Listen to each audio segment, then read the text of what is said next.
On the 6th of May, 2023, King Charles III and his wife Camilla were crowned.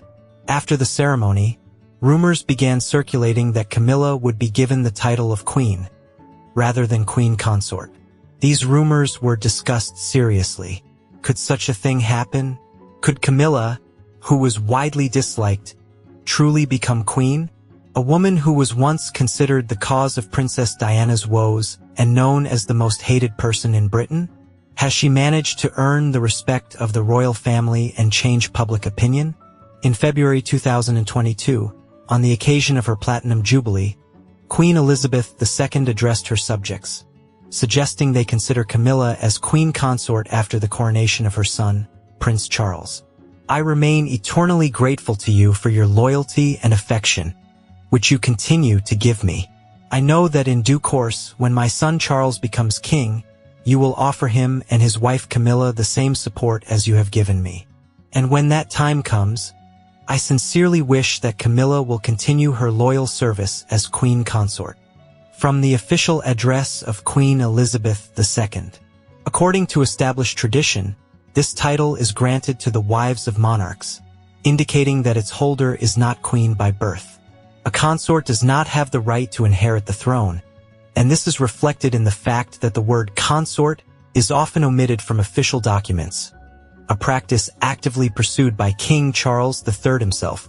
This was also true for Elizabeth II's mother, the previous Queen Consort. Until King George VI's death in 1952, she was simply called the Queen. After his passing and her daughter's coronation, she continued to live for another 50 years as the unofficial Queen Mother. However, the situation with the Duchess of Cornwall proved more complicated. For both her and Charles, then Prince, it was their second marriage, and the Anglican Church does not recognize divorce. For this reason, in 2005, on the eve of the heir's wedding, Buckingham Palace announced the creation of the title Princess Consort, a title that had previously not existed. As the head of the Anglican Church, Queen Elizabeth II altered the rules and prevented the creation of a dangerous precedent. At the same time, she finally settled a matter that had concerned many royalists, clarifying various aspects of the issue. In his response, Prince Charles expressed gratitude to the Queen for her decision. He stated that he was fully confident that his second wife would continue to be a reliable support for him and that she would faithfully serve the monarchy. The Prince of Wales emphasized that it was important for him that his mother officially approved and blessed his relationship with Camilla. However, it was obvious that the Queen's statement held even more significance for the Duchess of Cornwall. She was finally accepted into the royal family, with some reservations, but she managed to achieve her goal. It took Camilla more than 10 years to overcome her reputation as an immoral woman and earn the ruling monarch's approval. According to official reports, Prince Charles and Camilla first met in 1970 at a polo match held in Great Windsor Park.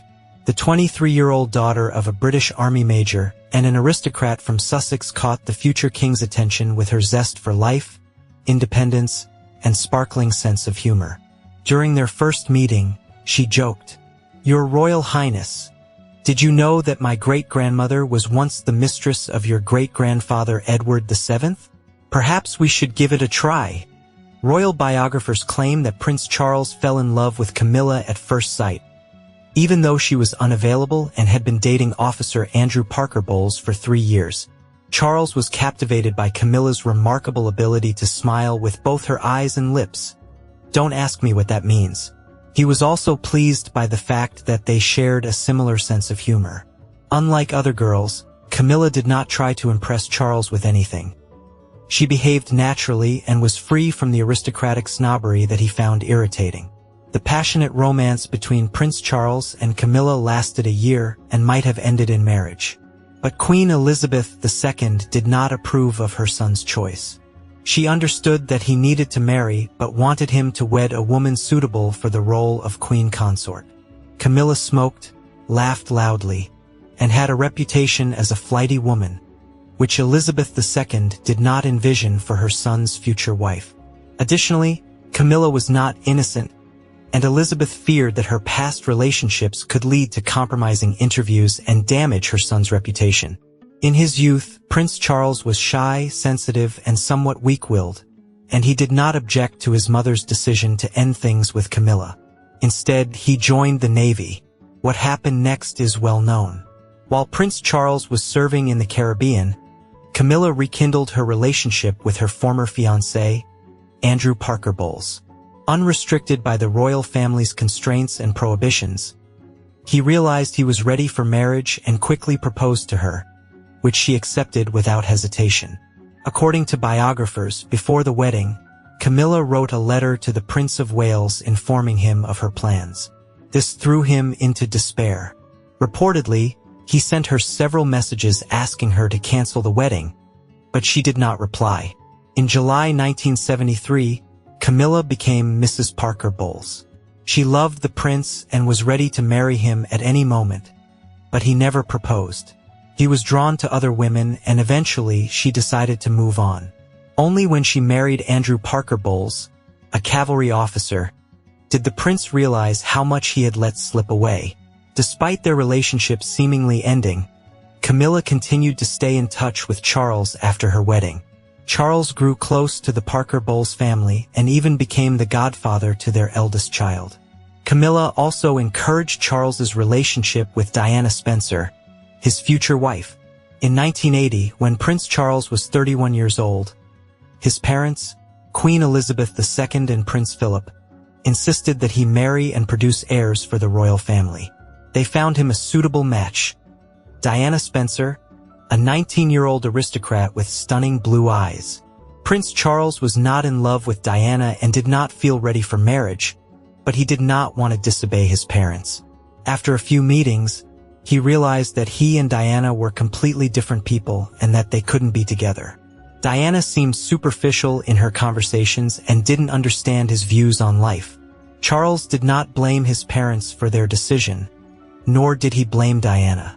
He understood it was his mistake. According to the Prince of Wales's recollections, from the day of his engagement to Diana, he felt that this marriage was doomed to fail, but he knew there was no turning back, and in the summer of 1981, he married Diana. In the early years of their marriage, Prince Charles tried hard to build a relationship with his wife, but never managed to fall in love with her. He often imagined what his life would have been like without her. Diana, on the other hand, felt that everyone loved her except her husband, and she tried unsuccessfully to compete with his affection for Mrs. Parker Bowles. The birth of their 2 children did not save the marriage. Diana later admitted that only the first few years of their family life could be called happy, and even then it was a stretch. By the mid-80s, scandals involving the royal family had become commonplace, and in 1986, the couple effectively began living separately. Diana and their sons remained at Kensington Palace, while Charles moved to his country estate, Highgrove, to pursue watercolor painting and gardening. During that time, the heir to the throne was frustrated with his marriage and sought to regain peace of mind by retreating from the hustle and bustle of the city. Meanwhile, Camilla and her children moved to a mansion located about a half-hour drive from the prince's home. She was also unhappy in her own marriage, as her husband was consistently unfaithful, even with her friends, and made no attempt to hide it. It was during this period that her romantic relationship with Charles began to rekindle. The rekindled feelings between Prince Charles and Camilla effectively led to the dissolution of their official marriages. News of their affair quickly spread at court, and reportedly, this enraged Queen Elizabeth II. Feeling humiliated, Princess Diana was said to have started an affair with her riding instructor in response. Only Andrew Parker Bowles, who was undisturbed by his wife's relationship with the family friend, continued to go hunting and attend polo matches with him, as if nothing had happened.